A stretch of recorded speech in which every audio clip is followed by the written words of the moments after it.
Welcome to our third lecture covering the employment timeline. As you may recall, in our first lecture, we talked about the recruitment process. And in our second lecture, we went through about half of the material that we have on pre-employment testing. Specifically, we covered drug tests and the medical examinations. Now we're going to talk about genetic tests and then polygraph tests and tests of ability. So let's begin. So genetic tests are exactly what you think they are. They are tests that look at your biological predispositions, your genes. There is a federal statute that relates to this topic. It is pronounced a variety of ways. I'm going to pronounce it GINA. I've heard people pronounce it GINA. So it's kind of whatever you want to call it, but it's the Genetic Information Non-Discrimination Act. In addition, some states have protections in this area, though Texas does not. Anyway, these statutes, especially the federal statute, limits the ability of employers to find out information about an employee's genes and certainly to use that information in making employment decisions. So both of these are good terms to put into your Quizlet, along with the definitions that are provided. So let's just look conceptually for a second at why the Congress and some states have provided protections in this area. If an employer were to know, say, that somebody had a genetic predisposition to Huntington's disease, then that might cause them to be less interested in promoting that person, because that is a disease that can have devastating health impacts for people who are relatively young. And it might even cause an employer not to want to hire somebody, being concerned that that person might be somebody who takes a lot of health insurance benefits as a result of their diagnosis. Another reason that the government wants to regulate this area is that many employees would prefer not to know their future or their possible future. Knowing the results of genetic tests can be very intimidating. And also, genetic tests are not perfect. They oftentimes show just a predisposition for a condition. It does not always mean that it is inevitable that this person will actually just succumb to this disease. Genetic differences can be protected under the Americans with Disabilities Act, excuse me, and the Vocational Rehabilitation Act, depending upon how severe or significant those disabilities are. So these are some important reasons why we want to make sure that genetic information is treated appropriately and confidentially and is protected from misuse by employers. As you can imagine, genetic tests are covered as a medical examination under the Americans with Disabilities Act. Now, once a person begins to experience the symptoms related to the genetic disorder, then that can be a time where the employer can take action. For example, imagine that I have early onset Alzheimer's, and I don't know how strongly there's a genetic component with that. So this may not be a good example. Well, let's do another one. There's a genetic predisposition for some people to develop schizophrenia. In many cases, schizophrenia can be a treated disease, but in some cases, it can be difficult to manage. So I am experiencing some symptoms of the disease. Perhaps I'm hearing voices and I may be behaving erratically. I may not be coming to work on a regular basis.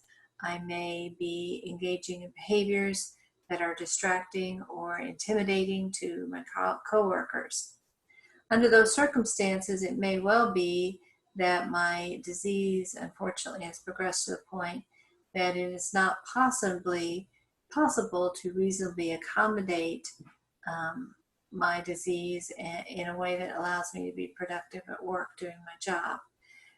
It may also involve a situation where there are direct threats to other workers if I'm maintained in my position.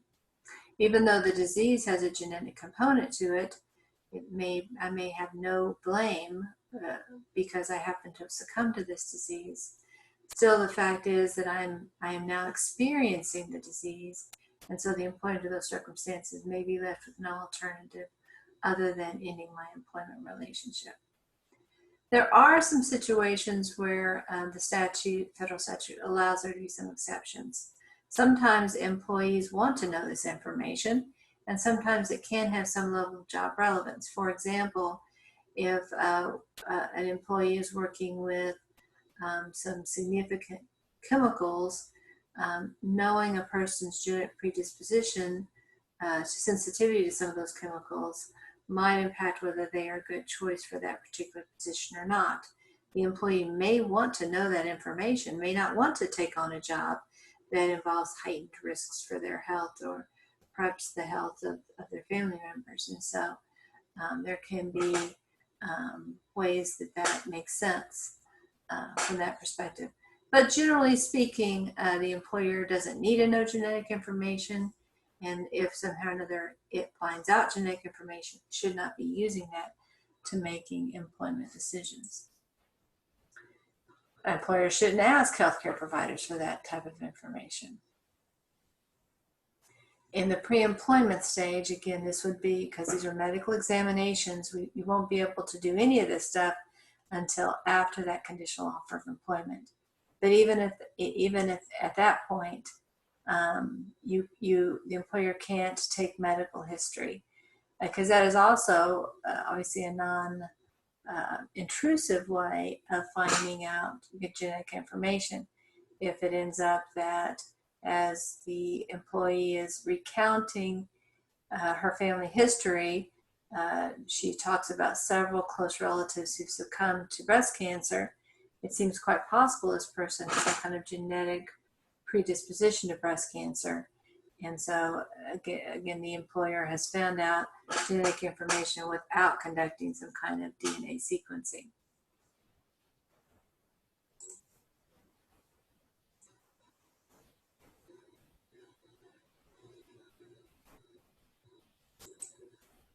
So let's discuss polygraph tests. Many times in television shows, polygraph tests are presented as if they are this magic bullet that helps law enforcement decide who's guilty and who's not. The reality is that there's a lot of non-scientificness about the test. There's a high level of error associated with the test, and the accuracy of the test vary greatly depending upon the subject and upon the person who's administering the test. For these reasons, they really are more pop science than real science. And as a result, Congress has recognized this fact, and for the most part, polygraph tests should not be used in the employment context. I would argue that except in some very secure type situations, your garden variety employer would never use a polygraph test. It's just not a good idea. The first thing I guess to note is that polygraphs don't detect lies, they detect physiological changes that the person experiences. Imagine if you were wired up to a machine and might be being asked embarrassing questions or questions that might affect how the police will view you or how your employer will view you. You're going to be nervous. You're going to have increased respiration. You're going to have increased breathing. You're going to have signs that would show that you are experiencing a fair amount of anxiety. On the other hand, if the person who's submitting to the test is a very practiced, sophisticated liar, maybe a con person or maybe a sociopath who isn't fazed by telling lies, and that person might be cool as a cucumber as he or she tells very bold and outrageous lies. So again, its accuracy is a very, very debatable thing. And as a result, it shouldn't be taken too seriously. Either a result that indicates the person wasn't lying or the result that says the person is lying. So this is the statute that is most important to us. It's the federal statute, and it forbids private employers from requiring a pre-employment polygraph or other truth-telling devices. Also, it prohibits most polygraphs post-employment. So all polygraphs pre-employment, most polygraph tests post-employment. Many states also have polygraph regulation. Texas is not one of them again, so we would refer to the federal statute in this area. So the EPA also provides that an employer may not discharge, discipline, or discriminate against an employee because he refuses to or fails to submit to a lie detector test. So we'll talk about a few cases in which an employer may provide the opportunity for a polygraph test. Those I don't recommend. I don't think they're a good idea, but they're possible to do lawfully. But what is impossible to do lawfully is to require that the employee submit. So if the employee says, no thanks, the employer can't make the employee do it and can't take any negative action against the employee for not doing so. The test also requires an employee from requiring into the details of any lie detector test of a current applicant or current employee. Again, there's going to be some narrow exceptions to this for very certain circumstances. For example, nuclear power plants. You don't want people leaving with plutonium, right? Controlled substances. You don't want a person leaving with an opioid. So there are a few exceptions to reflect the fact that even though they're not very accurate, they're probably better than random luck.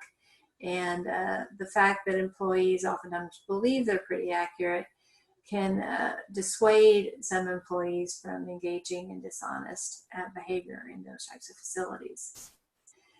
So if you work if you work for certain government contractors doing highly secure type of work, that's another exception. But probably the most important situation for most employers is a situation where it looks like an employee has sticky fingers, but you're not quite sure which one of your employees has sticky fingers. And so you're trying to figure that out. And it doesn't have to be a theft situation, but that's the usual circumstance. So this is an exception. It is possible for an employer to do this. It is not smart for an employer to do this. But if your client really wants to do this, my first recommendation would be to say pretty strongly, this is not a good idea. This is not a journey you want to go on. But if you decide that you do want, if the client insists and you decide you're going to accommodate the client, it is possible to do so, but it takes a lot of planning, a lot of careful thought to figure out how to do that. Now, polygraphs are largely prohibited because they are so unreliable, since the science is pretty darn iffy on this respect. There are other tests that are probably more accurate at establishing honesty, and those tests are generally permitted. So it's really just the polygraph that's problematic because of accuracy problems. So let's consider this scenario. Bob is accused of stealing by his manager. He denies the allegations. The manager, Jamal, asks Bob to take a polygraph test. Bob refuses. Jamal unwisely fires Bob. Well, this is a per se violation of the law. He cannot fire Bob for refusing to take the polygraph test. If Bob had taken the test then Jamal, because it was a theft situation, could consider the results of the test, but Jamal cannot require that Bob take the test. So how do you handle situations of employee theft? So let's imagine you have 3 workers, Bob, Larry, and Susan, and they are the 3 people that had access to the cash register at a particular time. And so you're pretty confident that either Bob, Larry, or Susan is the one who stole the $300 from the till. How do you go about investigating it? Well, you could ask all 3 of them if they are willing to take a polygraph test, and you could follow that procedure. And they could all agree to take the polygraph test. And 2 could pass and 1 could fail, and you could use those results to dismiss that person. Or you could have a situation where 1 passed and 2 failed. What are you going to do now? I suppose it's possible that Susan and Larry were in cahoots and they each got $150. But it could also be that Larry is the guilty one and Susan is just nervous. Or Susan is the guilty one and Larry is just nervous. Or it's possible both Susan and Larry are nervous Nellies, and Bob is the real guilty one, but he doesn't have much of a conscience, so he's not overly troubled by it. You could have all three of them fail. Do you fire them all? Especially let's assume you know that they don't really know each other very well, and it's unlikely that they are in some kind of conspiracy in that situation. So you see how the results of the test can actually cause you more problems than they otherwise would exist. Let's imagine a different scenario. Susan and Larry agree to take the test. Bob doesn't. Well, you can't dismiss Bob for failing to take the test. The results come back, both Larry and Susan pass the test. Well, what do you do now? Do you fire Bob because why? Because he refused to take the test? Well, you can't do that. That's not lawful. And yet now you really do think he probably stole the money. I mean, because again, Larry and Susan passed the test. So the one guilty person is the one person you can't fire. So you can see how this presents a lot of issues. Sometimes what employers will do is bring in the police, and that's a smart decision to make. And the police may say, well, we want to do lie detector tests. Certainly, you as the employer can't dictate what tests or not tests the police want to do, but you should not facilitate the police conducting the lie detector test. For example, you shouldn't let the police set up the lie detector test in your facility. You shouldn't let the employees take the lie detector test when they are on the clock. You shouldn't encourage the employees to submit to the lie detector test. All of those are going to expose you to risks under the federal statute. So that's a problem with getting the police involved and having a lie detector test result. So what can you do? Well, this is a path that you're going to think is outrageously unfair, but it's perfectly lawful. It may have significant morale implications, but one thing you can do is just fire them all. I can't tell you which one of y'all did it. I know y'all all had 3 opportunities to do it. You are employed at will. I'm choosing to dismiss you all. If you do that, it's hard to see how you could have any kind of race or sex or religion claim because you're treating everyone the same. Now, if you start saying, well, I'm going to fire Susan because she's a shorter service person and she had more hours of access, for example, that becomes pretty problematic under those circumstances because Susan's the only woman, or maybe Susan's the only Asian person in the group. And so under those circumstances, you ought to think very closely about making differentiations. Now, I suppose if all the people were the same race and gender, you could then start thinking about, well, Bob's the short-term person and he's had several performance issues in our employment, whereas Larry and Susan are much longer service and have spotless records. I suppose it's possible you can make an argument that Bob needs to go and the others are retained. But if Bob were of a different gender than some of the other candidates, or he was of a different race or religion, then that would become quite problematic. Let's discuss the topic of integrity tests. And this is different than a lie detector test because it's not trying to determine what happened in a particular situation, but whether this person generally is a person of high integrity or maybe not so much. These are very common to use and they're pretty reliable. The idea is that somebody who's conscientious or has high integrity is likely to perform his or her job in a more ethical, consistent, appropriate way, less likely to steal, less likely to engage in other types of misconduct. Another type of test, which isn't really an integrity test, but it's an intelligence test, can be a very good predictor of job performance. This can be the case in many, many jobs. The idea being somebody who is of a higher intelligence, at least how those tests are measured, is oftentimes going to become a more creative problem solver, more able to quickly resolve issues as they arise in the work environment and figure out a way around a particular issue. And so even in jobs that you might think, well, that doesn't require a significantly high intelligence, having that deeper reservoir of intelligence can cause that person to be able to go about things more creatively. For example, let's say you're hiring people to be a janitor. to be janitors. And a especially bright janitor might be able to think of ways to be more efficient about cleaning a particular area, a more logical way of approaching, you know, do I dump out the trash first or do I do this task first? And he or she will maybe be able to brainstorm the most efficient way to be most productive. Again, you'd have to, though, validate intelligence tests in these contexts to make sure that they are really going to be predictive of success in the job. You can't just say they're usually predictive and then run with that. And we'll see a lot of stuff about validation in this section. So let's talk in more detail about this.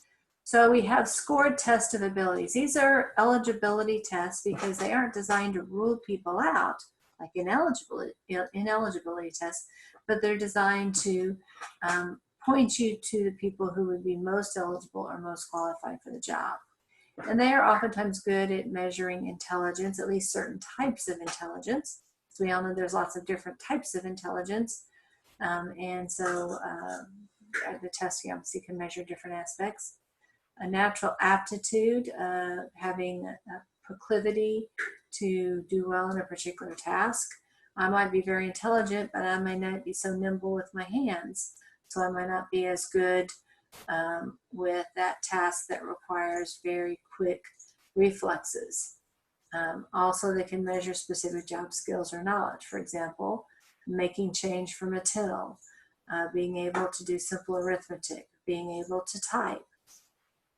They can also measure work-related attitudes. You know, is this person likely to have a steady, reliable attendance? Is this person likely to be honest? Those types of things. And then personality traits like extrovertism, helpfulness, those types of things. Physical strength and physical fitness obviously are other characteristics that tests can measure. Obviously, the employer is then in a position, he'll get a range of scores from candidates. And so if it's really important for this job that the person be physically strong, then the employer would look to hire people who scored relatively highly on that test. It might not be the only factor that's considered. For example, Bob might score the highest, but others of his scores or his interview showed some significant issues about poor organization or a spotty work history. And so it wouldn't always be the case that you'd always hire the person who scores highest on a particular test. Obviously, the tests should not be discriminatory, and as a result, you ought to examine the test to make sure they don't provide an opportunity for class-based distinctions. Imagine, for example, that you have an intelligence test or personality test that use vocabulary that might be more common in a particular socioeconomic group than in another socioeconomic group. And so the test taker, who might be a member of a socioeconomic group A, may not be familiar with that term, or that term may have a different meaning in that community. And so that would possibly skew those results. It could be that easy to learn skills are emphasized in some communities more than others. For example, when I was growing up, virtually all high school young ladies took a typing class. This was really before computers were super common. In the 80s, it was extremely common, but I don't think nearly as many boys took typing classes. And yet, if you were dealing in a job that doesn't involve, very quick typing, I don't really know that having the ability to type 50 or 60 words a minute necessarily make you a better worker than somebody who doesn't have that skill. Okay, so to avoid discrimination, there's a test that we've already talked about this test before, but I'll talk about it a little bit more because it is one of the rules of thumb that is used for test validation when we're talking about these scores of tests of ability here. We'll talk about the 4/5 rule again, or the 80% rule. To avoid discrimination, compare the protected class composition. So let's say this is a test that you're concerned is going to disproportionately affect African American candidates against the applicant pool to the group who passes the test. And if it ends up that the selection rate for the protected class is less than 80% of the selection rate for the non-minority group, then that indicates there could be a problem. So let's say, we'll make this easy. There were 100 African American candidates, and there are 100 Caucasian candidates. And you decide that, you determine that 50 of the Caucasian candidates pass the test, but only 35 of the African American candidates pass the test. So we can see here that instead of it being 4/5, which would be, if this number were 40, it's actually below 40. So it's 35/50ths, or 70%. So it falls below the standard. So according to the EOC, this test tends to demonstrate some level of discriminatory impact. But let me switch the numbers up. Let's say instead of it being 35, it was 45. Still, fewer African Americans pass the test than Caucasian individuals, but under the 4/5 rule, we see that it is above the 80% level. It's actually, it should have been a 5 here, I'm sorry. It is actually the 90% level. And so the EOC would say, yeah, it's probably a statistical anomaly. We're not concerned about it at that point. Now the 4/5 test is kind of garbage from a statistical standpoint. Here we are talking about pretty significant size numbers. And so if you were to see a 30, so well, let's change it to a 30. Yes, that would indicate clearly there's something discriminatory going on. But I would argue even a 40 would tend to provide pretty significant evidence that there's some type of discrimination going on, even though under the 4/5 rules it's okay.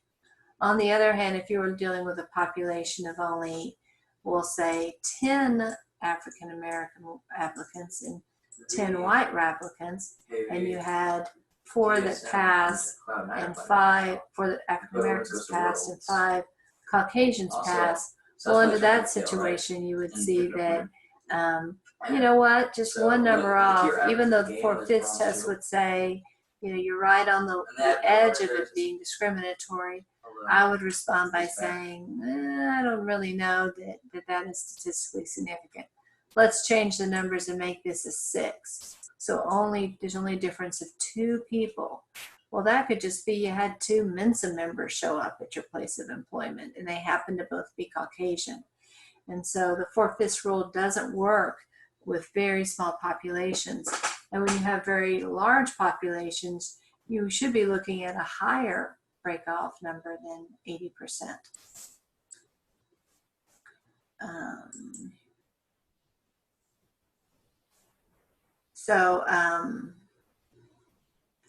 If the test has been professionally developed and validated, even if it has a disparate impact, employers are oftentimes permitted to use the test. Again, professionally developed is important, but not just professionally developed, but it also needs to be validated for this particular employer. So you're probably going to want to hire an industrial psychologist or someone like that. As always, it must be job related and consistent with business necessity, and the employer is going to have to prove that, and that'll be part of that validation process. And obviously, we need to have that job analyst data that shows there's that connection. Again, if the job doesn't involve typing, you're not going to have a typing component to the test. And then there are some guidelines here if you're interested in this active link, so you can see what the EOC says on that. Here's a definition of validation. This is evidence that shows that a test evaluates precisely what it claims to evaluate. I want to flag here a point that is important, but is sometimes missed by employers. Imagine that my job is to make change as a cashier. And so I have pennies and nickels and dimes and quarters to work with. the occasional dollar, the very occasional 50-cent piece. And let's say that I am from a different country, has different currency. So I'm not quite as quick as the average person because I've been dealing with the currency from my original country. But it won't take me very long at all to learn that, oh yeah, that nickel with a smooth edge that looks kind of silvery is in fact 5 cents. And that smallest piece of money that looks silvery that has the bumpy edge, that's worth 10 cents. And the brown piece is worth, you know, one penny, and all those things. And to solidly get that in my head, it doesn't make a lot of sense to do a lot of testing in that area, coin identification, because if it's something that a person can learn in 30 minutes or an hour, why are you testing someone over it? Now, if it's mathematical things, there are some people that struggle with even basic arithmetic, and that may be something that a person is just not going to be able to master in 30 minutes or an hour. And so basic arithmetic calculations can be something that's reasonable to test for. But you don't really want to offer tests that are just going to demonstrate something that the person would have developed anyway if you had just given them a little bit of time to actually develop those skills. There are 3 different types of validation. We're going to talk about content, construct, and criterion validation.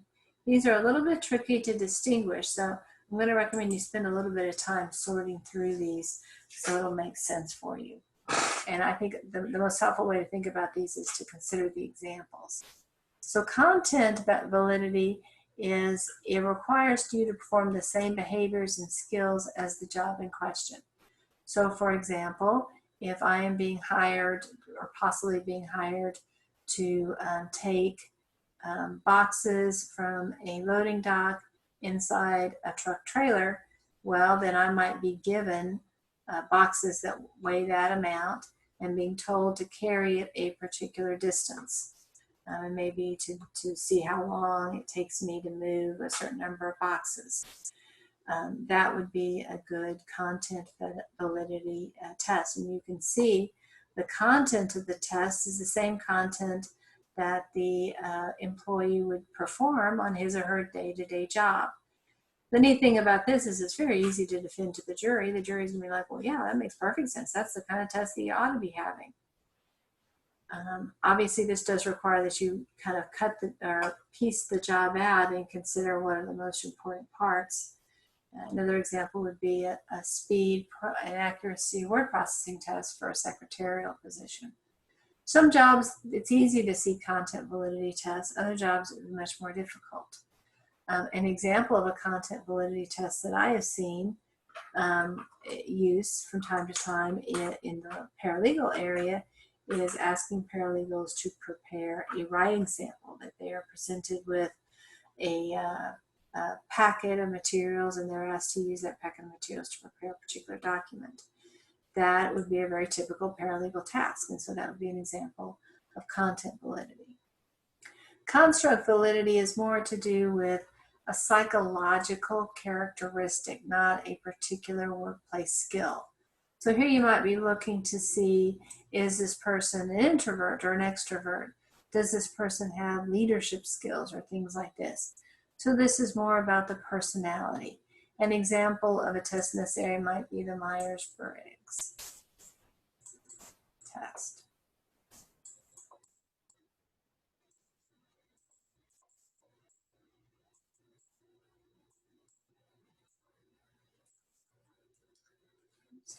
The third one is a criterion test. This one I think is the most difficult one to kind of get one's head around. Okay, so we're going to spend a little bit more time on this one. So here, the employer looks at his current group of employees and he has them take a test or some kind of exercise. And so let's say he has 50 incumbents in this position. Well, he actually knows how these incumbents are performing because he has their performance appraisals. And let's assume that there are 10 who are highest rated, 10 who have the next rating, 10 who have the next rating, 10 who have the next lowest rating, and 10 have the bottom rating. And so what the employer wants is a test that will accurately predict where the particular candidate's going to fall. And so let's imagine that on this test, everyone can score a 1 through 5. And it just so ends up that the top 10, or the top 10 in terms of appraisal performance, all get a 5 on the test. And the next group, still really strong performers, but not superstars, they all get a 4 on the test. And then these are the middle of the roads. They're fine, they're doing their job, but they're not all stars. They get 3s. The next group, they're a little iffy, they're on the bubble, they could do better. You kind of regret hiring them, but you're not about to fire them right now. They all get 2s. These 10, I mean, they're on the slippery banana peel out the door. They probably won't be with us much longer. They all get 1s. Now, no test is going to be that predictive.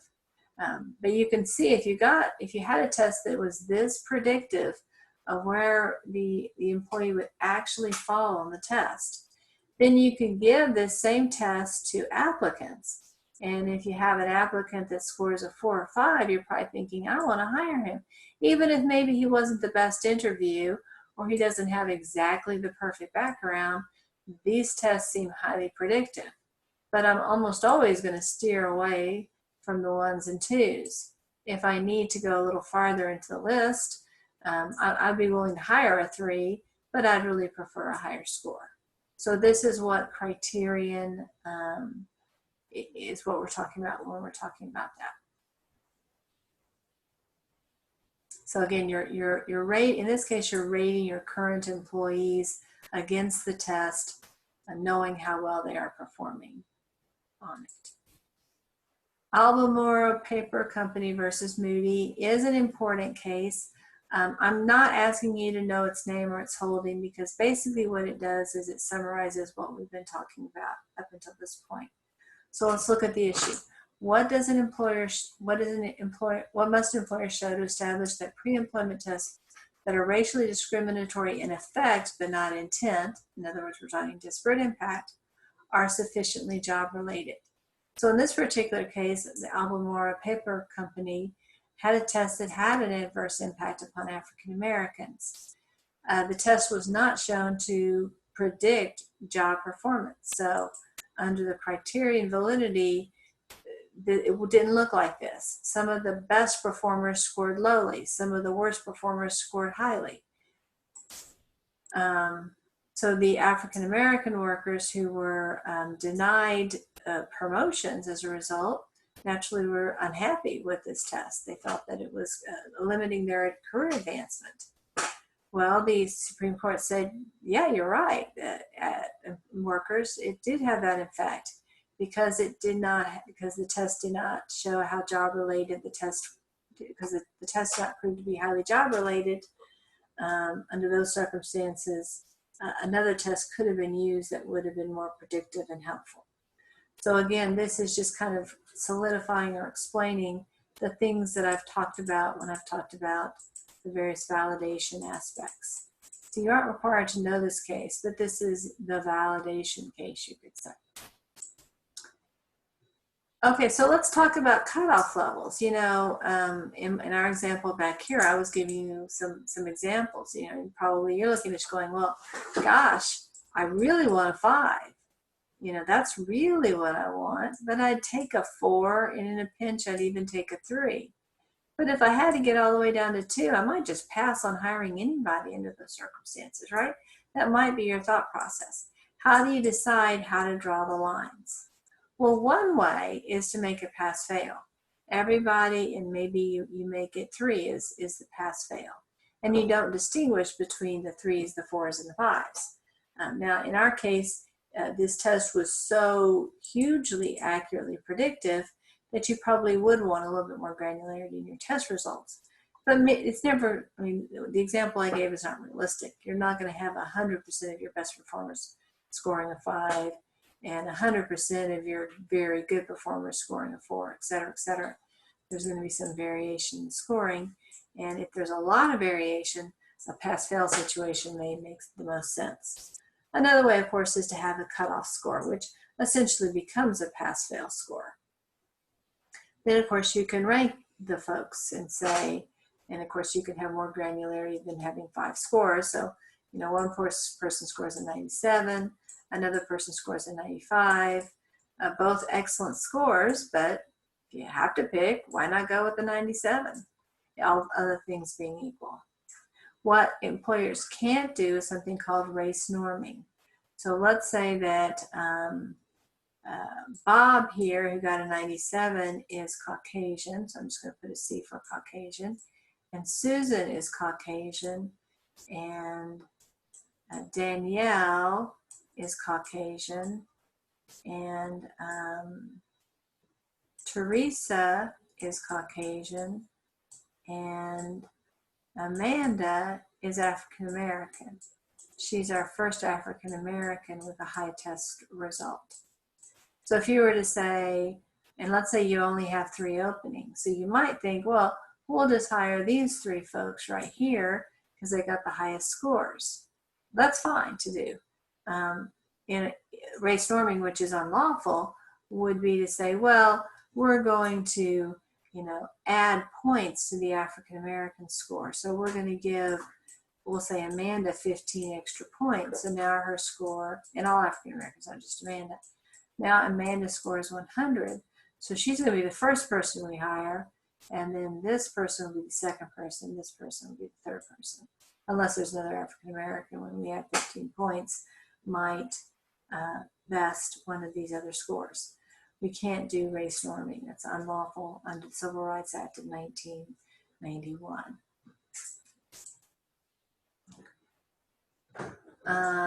So if there are if there are cutoff levels being used, in other words, you know, kind of the pass-fail situation, an employer should not set it higher than it needs to be. If people who score a 70 on the test are doing just fine in the job, then that's probably where the cutoff ought to be. It might be the people who score 90 or slightly better, but oftentimes as you raise the bar to a very high extent, you find more of that disparate impact that we're concerned with.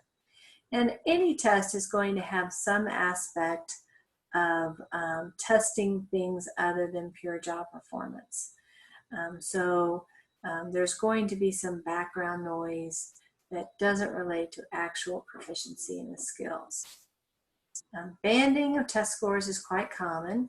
So this is another vocabulary term you want to use. And here you don't just look at the values, but you kind of look in ranges, maybe in groups of 10. So you might say, you know, 90 to 100, we're all going to consider those folks in the same category. And 80 to 89, we're all going to consider those folks in the same category. So in this situation, we'll call this one Bob, Susan, and Teresa. Bob would not be given special, more likely to be hired than Susan and Teresa because they're all in the same band, that 90 to 100 band. Banding isn't required, but it is something that fairly commonly is done. Okay, so one of the things that is important to be aware of when you're doing testing is the possibility that your candidates, whether they be applicants or whether they be current employees who want to post into a new job, for example, those individuals may have some type of disability. Now let me talk about some things that don't count as disabilities for this purposes. Having English as a second language is not a disability from a Americans with Disabilities Act position. Obviously, a person whose native language is something other than English is at a disadvantage on a written or even a spoken test that is in English. And so certainly an employer may want to translate the test into that person's native language. That may result in a better test score or a more meaningful test score. But it is not required under the Americans with Disabilities Act because, again, that is not being a native English speaker is not a disability. But having a learning difference such as dyslexia or having a vision issue that makes being able to read the material on the test is a disability issue, or having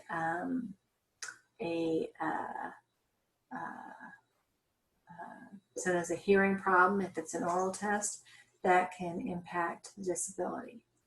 Now, during the pre-hiring stage, unless the disability is obvious, typically the employer isn't going to know about it unless the potential employee brings that to the attention of the employer. If the employee doesn't bring it to the attention of the employer before taking the test, the employer has no duty, to, in fact, shouldn't be asking questions to find that out. It's a good idea to let all candidates know about the types of tests that will happen, so that it gives that employee the opportunity to volunteer. Oh, wait a second, if it's going to be a written test, I'm going to need it to be in a larger font, or I'm going to need someone to read it to me, or I'm going to need a particular font, or I'm going to need more time because I happen to have dyslexia. And generally speaking, employers are required to accommodate those requests. There may need to be some medical documentation or things along those lines. So you may need to brainstorm exactly how to reasonably accommodate those requests. And we'll talk about the whole topic of reasonable accommodation in significantly more detail when we get to that particular module in the course. So this is not inherently an important case. I offer this as an example, so I haven't posted it in the course. But I think it is a good example of how these issues percolate and how to best respond to them. So in this particular case, the question is, must an employer make reasonable accommodations in the testing of the handicapped applicants? And probably the more preferred word nowadays is disabled. But when this case came down, we were under the Rehabilitation Act. And the Rehabilitation Act uses the term handicapped instead of disabled. So I continued to use the term handicapped simply because that was the language used in the case. And the answer generally is going to be yes, that the employer is going to have to make reasonable accommodations, assuming they aren't an undue hardship. So in this case, Stutz, the potential employee, applied for a job. He, again, is applying under the Rehabilitation Act. He suffered from dyslexia, meaning that he had a reading disability. Sometimes dyslexic people need extra time to read material or have a more difficult time obtaining meaning from the written word. As a result of Stutz's relatively low scores, he wasn't hired on the test, based upon his scores, he wasn't hired for the position. This case went up to the 11th Court of Appeals. The 11th Court of Appeals covers the southeastern states, Florida, Georgia, Alabama, maybe South Carolina, I'm not sure about that. We are in the Fifth Circuit, which covers Texas, Mississippi, and Louisiana. So that this is not our circuit court. But it is a circuit court that is relatively in tune with the Fifth Circuit views on things. The 11th Circuit is for historical point. It used to be part of the Fifth Circuit. It was, in fact, the last numbered circuit to be created, and that's why it had that number. It was all part of the Fifth, and then it became the 11th in, I think, the 1970s.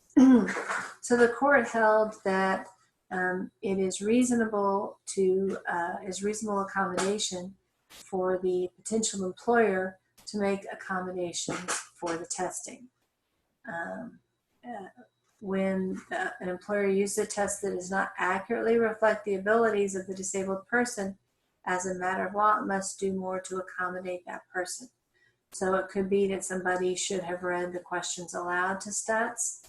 It should be that he should have been given more time to take the test. It could have been that perhaps a different font or a different size font would have been appropriate to use to help Mr. Stutz be successful on the test. So you don't need to know the name of this case, but you do need to know the idea that there needs to be sometimes a reasonable accommodation in the testing process under the Americans with Disabilities Act. So now we have completed our employment testing topics. We've talked about drug tests and medical examinations in our lecture 2. We talked about genetic tests, polygraph and honesty tests, and score test of abilities in this lecture.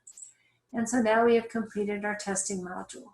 At this point, we've completed our recruitment module, which was our first lecture. This lecture and the second lecture were about testing. And in future lectures, we will discuss the hiring process, how that should go forward. Once a person is employed, how we should handle performance appraisals and disciplinary issues. And finally, how we should handle termination. All of these topics will be in our final PowerPoint. So I thank you for your attention. As always, if you have questions, please don't hesitate to ask. I always love to talk with folks during my office hours about what they're interested in, what questions they might have. Thank you for your attention, and I hope you have a wonderful day. Take care.